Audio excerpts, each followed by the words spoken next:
नमस्कार, दूरदर्शन के कार्यक्रम कृषि दर्शन में आप सभी का स्वागत है। मैं हूं आपके साथ प्रिया। कार्यक्रम में आज हम जिस विषय पर बात करने वाले हैं वो विषय है ड्रिप एरीगेशन का रखरखाव।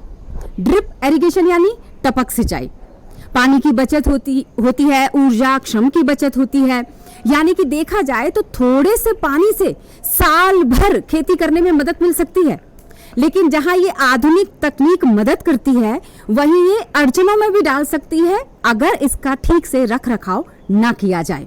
तो आज हम इसी विषय पर चर्चा करेंगे कि कैसे ड्रिप एरीगेशन के अंतर्गत हम सिस्टम का रखरखाव करें ताकि आप बिना अड़चनों के, बिना रुकावट के, बिना बाधाओं के इस तकनीक का इस्तेमाल कर सके, इस तकनीक का फायदा उठा सके। तो इस पर चर्चा करने के लिए आज हमारे साथ मौजूद हैं डॉक्टर चंद्रकांत सक्सेना सर, जो कि वरिष्ठ वैज्ञानिक हैं। ये बताएंगे हमें सिलसिलेवार कि इस तकनीक के साथ हम कैसे फायदा तो उठा ही पाएंगे और इसका रखरखाव सिलसिलेवार कैसे किया जाना चाहिए। तो कैसे किया जाए इसका रखरखाव, इसके लिए हम जानेंगे डॉक्टर चंद्रकांत सक्सेना सर, जो कि हमारे साथ वरिष्ठ वैज्ञानिक आज मौजूद है, और ड्रिप एरीगेशन के रखरखाव पर हम चर्चा करेंगे उनके साथ। सर, बहुत बहुत स्वागत है आपका।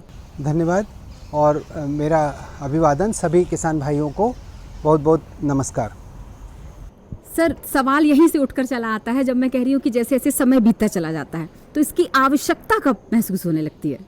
देखिए, आवश्यकता का ये है कि जैसे एक उदाहरण लूँ मैं कि हम एक स्कूटी या कार खरीदने जाते हैं, कोई वाहन खरीदते हैं, तो हमारे को उसके डे वन से और उसकी पहले से खरीदने के पहले से भी हमारे को कुछ प्रयास हमें करने पड़ते हैं। हमारे पास वाहन को रखने की जगह होनी चाहिए और उसको हवा पानी से बचाना है। उसी प्रकार और उसके दिन प्रतिदिन हमें हवा भरवानी है, पंचर जुड़वाना है, ऑयल बदलवाना है। उसी प्रकार ड्रिप इरिगेशन में भी चूँकि एक संयंत्र है, उसमें बहुत सारे कंपोनेंट्स हैं, बहुत सारे उसमें औजार लगे हुए हैं और उनका उचित रूप से जब तक वो चलेगा नहीं ना, तो इस संयंत्र का मतलब है यदि एक कड़ी भी उसकी ख़राब हो गई तो पूरा संयंत्र खराब होता है। इसलिए उसमें उसके हर पार्ट को अच्छे से काम करता रहे, उसके लिए पहले गुणवत्ता ज़रूरी है सबसे पहले, और अपनी जगह साफ़ होनी चाहिए जहाँ पर लगाना है। पंप व्यवस्थित होना चाहिए, पंप हाउस व्यवस्थित होना चाहिए, पूरी उसके लिए उचित व्यवस्था होनी चाहिए जहाँ पर पानी बौछार ना पहुँचे, कीड़े मकोड़े ना आए, उसमें घर ना बनाएं। कई बार देखते हैं कि हम गिलहरी या चूहे और दूसरे जो जीव जंतु उसमें घर बना सकते हैं। जो अपना पंप हाउस होता है उसमें फर्टिगेशन यूनिट भी रखा जाता है। ऊपर जो संयंत्र लगते हैं उनको हेड वर्क कहते हैं हम, और फिर उसके बाद से अंडरग्राउंड पाइपलाइन चलते हैं जिन्हें हम मेन या सबमेन कहते हैं, और सबमेन के बाद में वो ज़मीन से बाहर निकाल के कभी कभी ज़मीन के भीतर भी लैटरल्स जिनसे टपक का जो आपका जो एमीटर लगता है वो रहता है। तो इन सब में क्या है कि इन सब के रखरखाव की एक आवश्यकता है।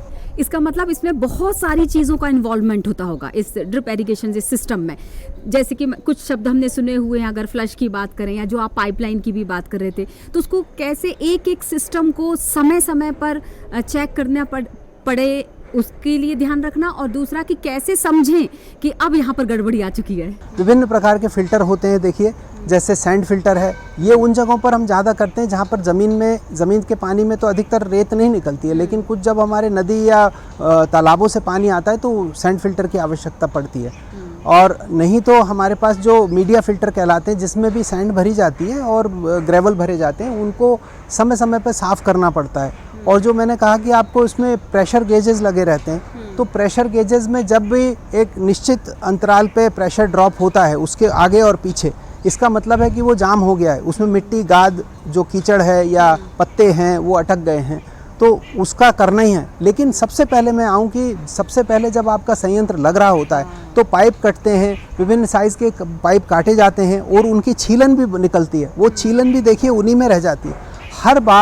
हर बार जो आपने आखिरी में प्रश्न किया था कि जो आपका इसमें फ्लशिंग क्या है, वो फ्लशिंग मतलब पानी बहाना, और वो हर बार हर नया पार्ट फिट करने के बाद में उस समय करना पड़ता है। तो वो जो शुरू की प्रक्रियाएं हैं वो हो चुकी हैं। अब खेत तक पानी पहुंच गया और खेत में जब पानी निकला तो उसका भी फ्लशिंग होगा सबसे पहली बार, बहुत ज़रूरी है। और इस सब को लगाने के पहले मैं ये मान के चल रहा हूँ कि आपका जो पानी की गुणवत्ता है, जो पैरामीटर है, जैसे आपको पता होगा कि ECPH बढ़ा रहता है।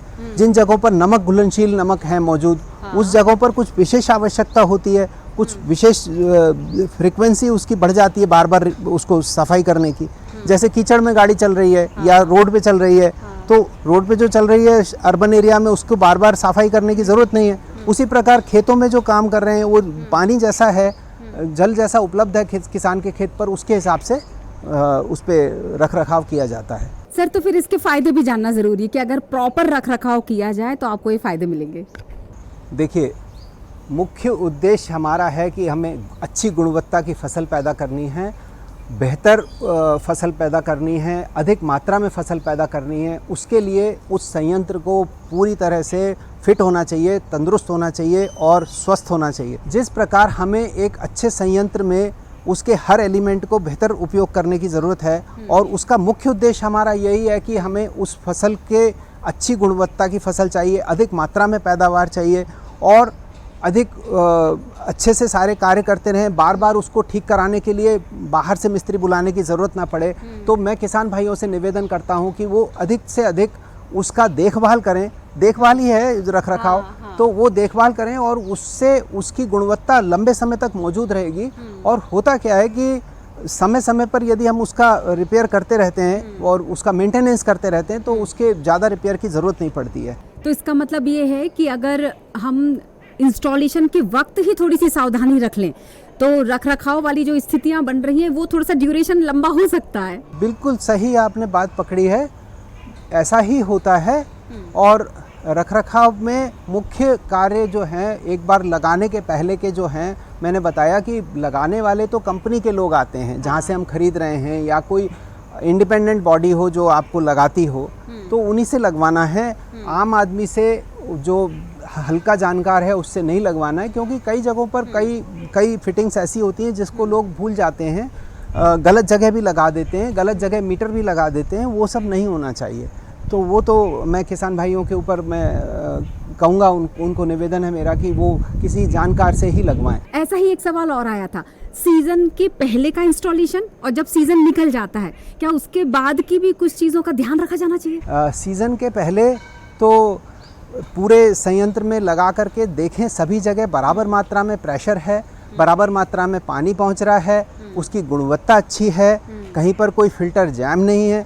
और ये सीज़न के बाद भी यही काम रिपीट होते हैं। और समय समय पर देखिए, जब एक बार किसान खेत में घूमने लगता है ना रोज के तौर पर, तो जहाँ पर कोई खराबी है वो उसको वैसे ही दिख जाती है और पता चल जाता है कि यहाँ पर पानी सही मात्रा में नहीं पहुँच रहा। जैसे 1 घंटा लगने के बाद में यदि इतना भीगा है तो उतनी समय में यदि कोई एमीटर यदि जाम हुआ है, चोक हुआ है, तो उसके लिए सबके लिए अपने अलग अलग तरीके हैं, तौर तरीके हैं। फ्लशिंग तो मैंने बता दिया, लेटरल्स की भी फ्लशिंग की जाती है, मेन पाइप की भी फ्लशिंग की जाती है। लेकिन ये ऊपर से शुरू करते हैं, जैसे पंप के आसपास के जो फिल्टर हैं पहले उनको साफ़ किया जाता है, फिर उसके बाद में मेन पाइपलाइन या सब मेन पाइपलाइन जो भी हैं आपके, उनको फ्लशिंग करके साफ़ करते हैं। जब तक उधर से अच्छी गुणवत्ता का पानी नहीं आ जाता तब तक उसको खाली रख के चलाते हैं। फ्लशिंग का अर्थ ये है। और वही काम लेटरल पाइप में होता है, जो आपने देखा होगा छोटे छोटे 1 उंगली की मोटाई के पाइप होते हैं जिनको हम लेटरल कहते हैं, जिस पर एमीटर लगे होते हैं। उनको जब खोल दिया जाता है और वो उनको क्या है कि 25% खोलते हैं पूरे खेत की, तो उसमें प्रेशर अधिक पहुंचता है और वो उसके वेग से ही, जो पानी का वेग होता है उसी से ही साफ़ हो जाते हैं। कभी कभी जब ज़्यादा कुछ गुणवत्ता में कुछ असर होते हैं तो उसमें विभिन्न प्रकार के ट्रीटमेंट करने पड़ते हैं। बिल्कुल। अच्छा, ये जो सिस्टम संयंत्र की ही हम बात कर रहे हैं, तो उसमें जितने भी पार्ट्स होते हैं उसकी गुणवत्ता बहुत मायने रखती होगी। क्या इसको लेकर भी अवेयर होना चाहिए? मतलब कि अगर आपने अच्छे क्वालिटी वाले, गुणवत्तापूर्ण वाले अगर पार्ट्स का इस्तेमाल किया है तो शायद रखरखाव में और आसानी होगी। जैसे ग्लासेस के कितने प्रकार होते हैं, लाइक। बिल्कुल बिल्कुल ऐसा ही होता है। देखिए, हमारे यहाँ भारतीय मानक संस्थान है देश में, और उन्होंने कुछ मानक तय किए हैं। मैं उसकी टीम में भी एक बार रहा हूँ और अभी तो वो मानक स्थिर हो गए हैं, और उनमें किसानों को चाहिए कि उसी मानक से खरीदना है। लोकली मेड जो अवेलेबल मटेरियल है वो जब करना है जब कोई बड़ी चीज़ उपलब्ध नहीं है आपके पास। देखिए, टायर बहुत प्रकार के हैं, लेकिन हम अच्छी बड़े ब्रांड के लाते हैं क्योंकि हमको रोड पर चलना है। उसी प्रकार अच्छे जो संयंत्र हैं उनमें अच्छा रखरखाव, अच्छा कम रखरखाव आए तो अच्छे पार्ट्स ही लगाने हैं। फिलहाल रुकते हैं एक छोटे से ब्रेक के लिए, और ब्रेक के बाद हम करेंगे अगला सवाल डॉक्टर चंद्रकांत सक्सेना सर से। अरे सुन तो, मुझे क्या सुनाना चाहते हो? जो सुनाओ मेरी सौतन को। किसको? अरे वही तुम्हारा मोबाइल फोन जिससे सुबह शाम दिन रात चिपके रहते थे और कहते थे किसान कॉल सेंटर से बातें हो रही हैं। अच्छा ये बात है। हाँ क्यों, क्या हुआ? अब बात नहीं होती क्या? अब तो झट से बात हो जाती है। संबंधी समस्याओं का अपनी भाषा में तुरंत हल पाने के लिए पूरे भारत में किसी भी फोन से हेल्पलाइन नंबर पर संपर्क करें। किसानों का दोस्त किसान कॉल सेंटर।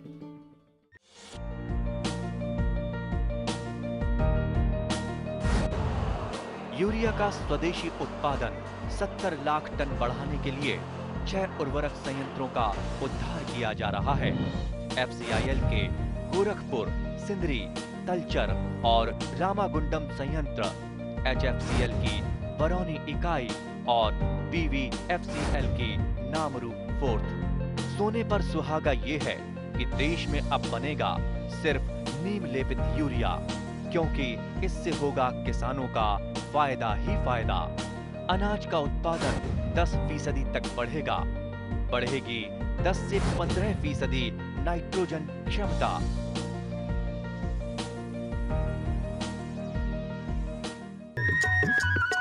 ब्रेक के बाद एक बार फिर से आपका स्वागत है। हम बात कर रहे हैं ड्रिप इरिगेशन के रखरखाव पर और हमारे साथ जुड़े हुए हैं डॉक्टर चंद्रकांत सक्सेना जी, जो कि वरिष्ठ कृषि वैज्ञानिक हैं।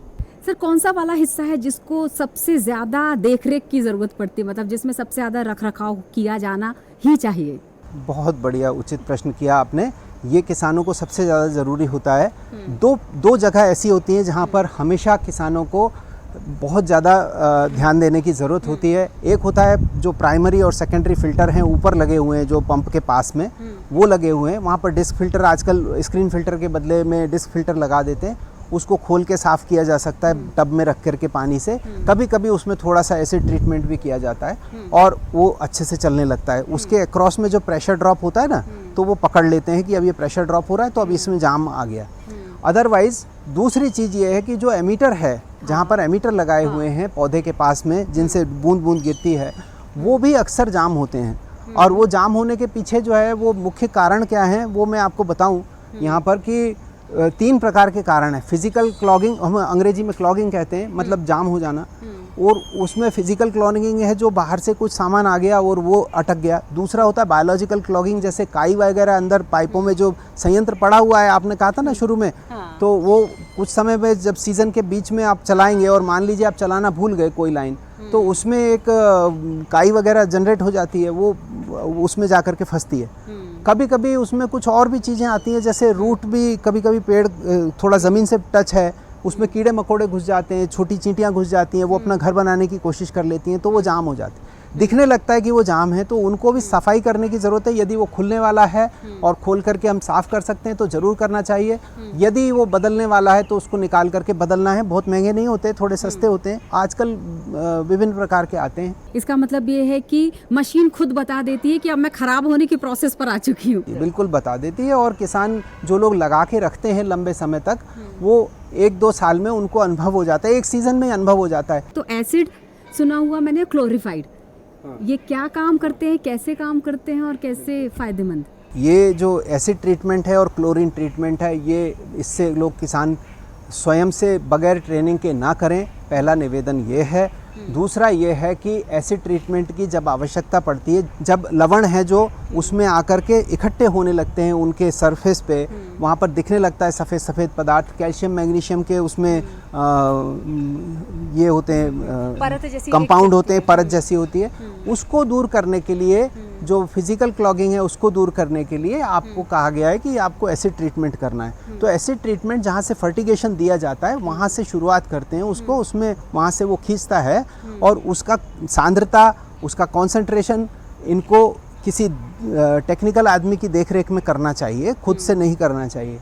और वहाँ से दिया जाता है और उसकी मॉनिटरिंग करते हैं एंड पे, अपने खेत के जो सबसे आखिरी कोना है ना, वहाँ पर जा कर के एक लिटमस पेपर आपने सुना होगा ना, वो उसमें लगा के रखते हैं और जब उसका रंग बदलता है तो वो फिर आपको पता चल जाता है कि यहाँ तक पहुँच गए। उसके बाद कुछ समय रुकना है, कहते हैं कि एक रुक सकते हो तो एक रात रुक जाइए और फिर उसको दोबारा पूरे सिस्टम को फ्लश कीजिए। जो फ्लश की शुरुआत में किए था ना, सारी चीज़ें खोल खोल करके उसका पानी बहाना है, उस पानी को जनरली क्रॉप में नहीं पहुंचाना, लेकिन हालांकि थोड़ा बहुत कम मात्रा में पहुंचता है तो वो पौधे को नुकसान भी नहीं करता। लंबी पेरिनियल क्रॉप है तो उसको नुकसान नहीं करता। दूसरी एक चीज़ आपने पूछी थी वो था क्लोरीन ट्रीटमेंट। क्लोरीन ट्रीटमेंट में क्या है कि क्लोरीन ट्रीटमेंट बायोलॉजिकल क्लॉगिंग के लिए किया जाता है। जब काई वगैरह आने का अंदेशा रहता है, जो खुले सोर्स से जब पानी आ रहा है हमारा कुएं के अलावा या ट्यूबवेल के अलावा, तब जो खुले सरफेस से आ रहा है या कोई हौदी है आपकी जहाँ आपने स्टोर किया है, तो ऐसी जगहों पर बायोलॉजिकल क्लॉगिंग बहुत होती है। तो उससे बचने के लिए आपको क्लोरीन ट्रीटमेंट किया जाता है। एक और निवेदन है कि क्लोरीन ट्रीटमेंट और एसिड ट्रीटमेंट कभी भी साथ में नहीं किए जाते, इनको हमेशा अलग अलग समय पे करना चाहिए। और क्लोरीन ट्रीटमेंट या एसिड ट्रीटमेंट करने के बाद में जो प्रेशर है, जितना डिज़ाइन किया था हमने, जैसे 2.5 किलो का प्रेशर हमने डिज़ाइन किया था, उतना मीटर को दिखाना चाहिए। यदि मीटर नहीं है तो उसको मीटर पे अपने वहाँ लगा करके, जैसे अपने हवा भरने वाला मीटर होता है ना, चेक करने वाला, ठीक उसी प्रकार का एक मीटर पोर्टेबल भी आता है, उसको विभिन्न जगहों पर जा करके लगा करके देख लेते हैं। और ये सब एक टेक्निकल आदमी जो जानकारी रखता हो इसकी, उसके सानिध्य में, उसके जो प्रेजेंस में ही ये काम करना चाहिए। क्या ड्रिप इरिगेशन का एक बार सिस्टम अगर लगा दिया गया तो सालों तक फ्री हो सकते हैं, या एक ड्यूरेशन के बाद उसे पूरा ही बदलना पड़ेगा? देखिए, उनमें जो कुछ संयंत्र में कुछ चीज़ें, कुछ हिस्से ऐसे हैं जिनकी उम्र 10 वर्ष या 20 वर्ष भी है। यदि आपका ट्यूबवेल बहुत अच्छी तरह से इंस्टॉल हुआ है, आपका जो पंप बहुत अच्छी हालत में है, तो उसको रिप्लेस नहीं करते। फिल्टर की उम्र बहुत ज़्यादा है। फिल्टर की उम्र बहुत ज़्यादा है। जो बड़े मीडिया फिल्टर हैं उनकी 20-20 साल, 10-10 साल उम्र, 10 साल तो उम्र मान के ही चलते हैं। और लेकिन हाँ, लेटरल ख़राब होते हैं, बार बार मुड़ने से उनमें किरचें झड़ती हैं और उनके जो मोड़ों पर वो घिस जाता है, ख़राब हो जाता है, तो उनको बदलने का सलाह दिया जाता है। जिस प्रकार आप देखेंगे कि ड्रिप इरिगेशन के साथ में कई बार आपको जो मल्चिंग भी आपको देखने मिलती है प्लास्टिक की, तो उसको तो एक सीज़न के बाद में निकाल करके डिस्पोज ऑफ करने का प्रथा है। और इसी प्रकार जो लेटरल पाइप हैं, तो अधिक गुणवत्ता वाले पाइप रखते हैं हम बड़े वृक्षों वाले प्लांटेशन में, संयंत्रों में। लेकिन जो ये वाले हैं, सब्जी वाले, इनमें थोड़ा सा समय जल्दी करना पड़ता है यदि किसान के रखरखाव पर है। देखिए, कई लोग अपनी मोटरसाइकिल 5 साल में बदलते हैं, कई लोग 10 साल में बदलते हैं। तो उसी प्रकार यदि किसान अवेयर है तो उसमें फ़ायदा तो आप ही का है। फ़ायदा आप ही का है। यदि आपने उसको 10 साल बाद बदला तो आपके पैसे कम लगेंगे, और यदि 5 साल में बदलने की नौबत आ गई तो आप ही को नुकसान है।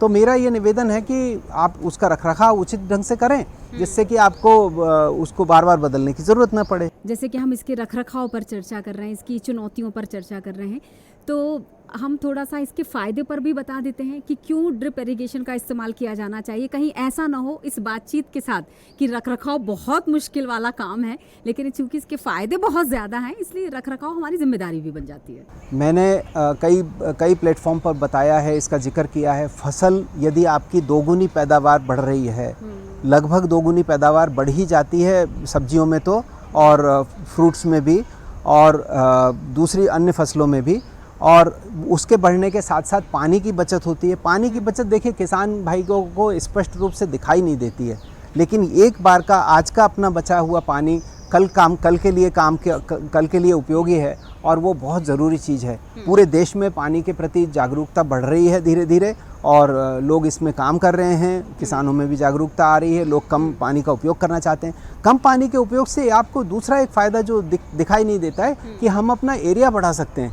पहले आप यदि एक बीघा में लगाते थे खेत, तो अब आप इसको 2 बीघा में कर सकते हैं। यदि आपके पास डबल पानी बच गया तो पानी बचता है, करीब 50% पानी बच जाता है। हमारे कुछ संयंत्र ऐसे हैं अब जिनमें ज़्यादा पानी बच जाता है।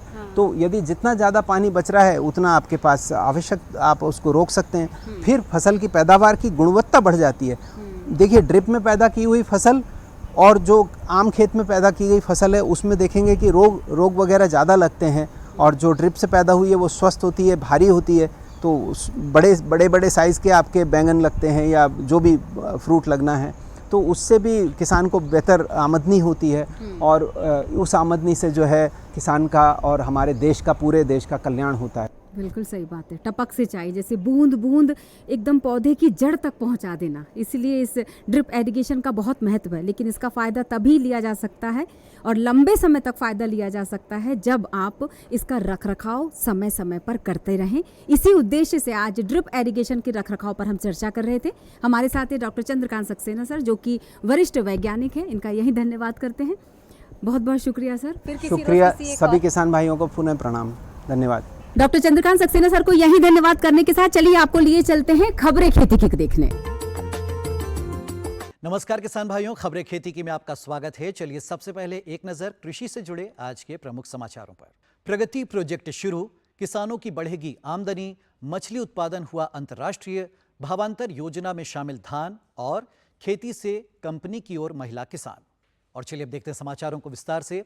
केंद्रीय कृषि एवं किसान कल्याण व ग्रामीण विकास मंत्री शिवराज सिंह चौहान ने नई दिल्ली में आयोजित कार्यक्रम में प्रगति नामक एक राष्ट्रीय पहल का शुभारंभ किया, जिसका उद्देश्य 20,000 ग्रामीण युवाओं को कृषि उद्यमी बनाकर देश भर के 20 लाख छोटे और सीमांत किसानों की आय, उत्पादकता और आजीविका में व्यापक सुधार लाना है। इस अवसर पर श्री चौहान ने कहा कि विकसित भारत का सपना विकसित कृषि और समृद्ध गांवों के बिना संभव नहीं है। उन्होंने कहा कि सरकार का फोकस केवल उत्पादन बढ़ाने तक सीमित नहीं है, बल्कि लागत घटाकर किसानों की आय बढ़ाना, फसल विविधीकरण को बढ़ावा देना और कृषि को लाभकारी बनाना है। उन्होंने कहा कि छोटे जोत वाले किसानों के लिए पारंपरिक खेती पर्याप्त नहीं है, इसीलिए वैल्यू एडिशन, प्रोसेसिंग और कृषि आधारित उद्यमिता को बढ़ावा देना जरूरी है। उन्होंने बताया कि प्रगति इसी सोच का विस्तार है जो किसानों को तकनीक, मशीनीकरण, मृदा स्वास्थ्य प्रबंधन और बाजार से जोड़कर उनकी वास्तविक आय बढ़ाने का रास्ता तैयार करेगा। श्री चौहान ने कहा कि प्रगति केवल एक योजना नहीं बल्कि परिवर्तन का संकल्प है। यह गांवों को आत्मनिर्भर, रोजगार युक्त और सशक्त बनाने का माध्यम बनेगी। उन्होंने कहा कि राज्यवार कृषि रोड मैप और वैज्ञानिक आधार पर फसल योजना के जरिए सरकार कृषि क्षेत्र में व्यापक बदलाव की दिशा में काम कर रही है। ये पहल देश के प्रमुख कृषि राज्यों मध्य प्रदेश, उत्तर प्रदेश, बिहार, महाराष्ट्र, राजस्थान, पश्चिम बंगाल, असम और झारखंड में लागू की जाएगी। मुख्यमंत्री डॉक्टर मोहन यादव ने कहा है कि किसानों की आमदनी केवल एक फसल से नहीं बल्कि बहु फसलों एवं उन्नत पशुपालन से बढ़ेगी। इस बात को ध्यान में रखकर सरकार द्वारा उन्नत व प्राकृतिक खेती के साथ साथ पशुपालन को विशेष बढ़ावा दिया जा रहा है। मुख्यमंत्री ग्वालियर में आयोजित उन्नत कृषि पर हुई संभागीय कार्यशाला में मौजूद किसानों से संवाद कर रहे थे।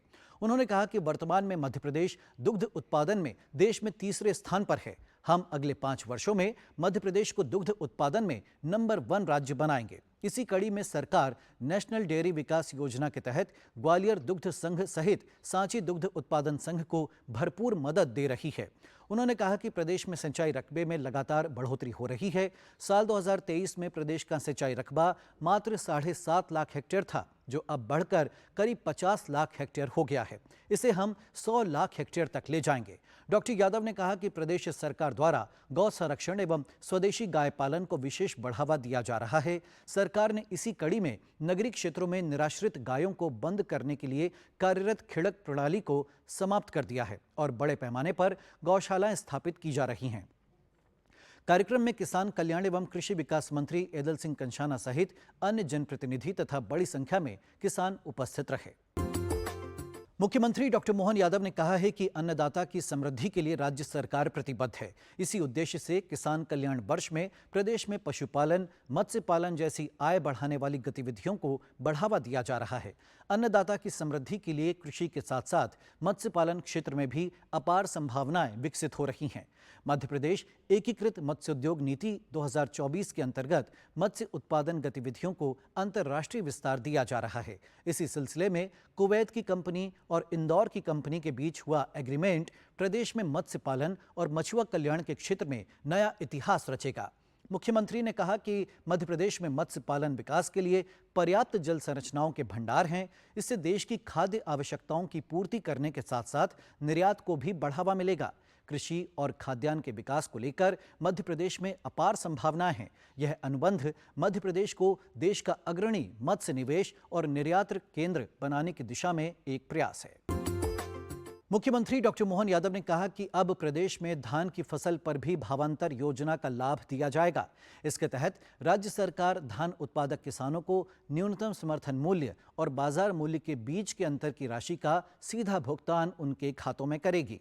मुख्यमंत्री सिवनी में आयोजित राज्य स्तरीय धान महोत्सव को संबोधित कर रहे थे। उन्होंने कहा कि हमारे हलधर किसान सिर्फ अन्नदाता नहीं बल्कि इस धरा के वास्तविक शुभंकर हैं। किसानों की खुशहाली ही हमारी सरकार का मुख्य संकल्प है, क्योंकि किसान समृद्ध होगा तभी हमारा प्रदेश और देश समृद्ध होगा। मुख्यमंत्री ने कहा कि क्षत्रिय धान महाकौशल क्षेत्र की नई और बड़ी पहचान बन चुकी है। क्षत्रिय धान को अब जीआई टैग मिल गया है, जो हमारी देशज और पारंपरिक कृषि का वैश्विक सम्मान है। इसके साथ ही डिंडौरी की सीताही कुटकी, नागदमन कुटकी और बैगनी अरहर को भी जीआई टैग मिलने पर उन्होंने हर्ष व्यक्त किया। मध्य प्रदेश के नर्मदा जिले के बांकेड़ी ब्लॉक के ग्राम जूनावानी की महिला किसान नीतू ठाकुर आज ग्रामीण क्षेत्र में महिला उद्यमिता की मिसाल बन गई हैं।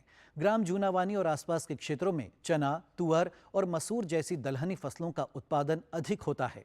पहले किसान अपनी फसल को सीधे मंडी में बेच देते थे, जिससे उन्हें सीमित लाभ होता था।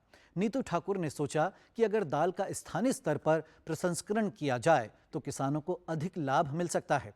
इसी सोच के साथ उन्होंने दाल कंपनी का काम शुरू किया। किसान नीतू ने कृषि विज्ञान केंद्र गोविंदनगर नर्मदापुरम से दाल प्रसंस्करण और मूल्य संवर्धन पर कौशल विकास प्रशिक्षण प्राप्त किया। इस प्रशिक्षण ने उनके लिए संभावनाओं के द्वार खोले और उन्हें आत्मनिर्भर बनने की प्रेरणा दी।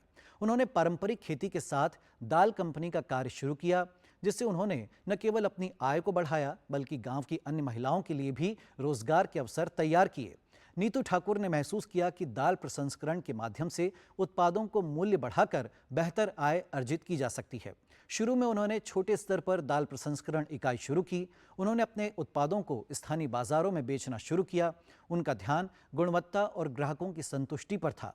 आज नीतू का व्यवसाय न केवल उन्हें आर्थिक रूप से मजबूत बना रहा है, बल्कि क्षेत्र के अन्य किसानों को भी उनसे जोड़ रहा है। उनकी कहानी ने ग्रामीण क्षेत्रों में महिलाओं के लिए एक प्रेरणा का काम किया है। तो चलिए किसान भाइयों, खबरें खेती की में फिलहाल इतना ही। मुझे दीजिए अनुमति। नमस्कार। तो आपने जाना होगा कि ड्रिप इरिगेशन के रखरखाव में कौन सी चीजों की आवश्यकता होती है, समय से पहले भी और समय के बाद भी, ताकि इस तकनीक का आप सुचारू रूप से इस्तेमाल कर सके। फिलहाल के लिए कार्यक्रम में इतना ही। मुझे यही दीजिए इजाजत। नमस्कार।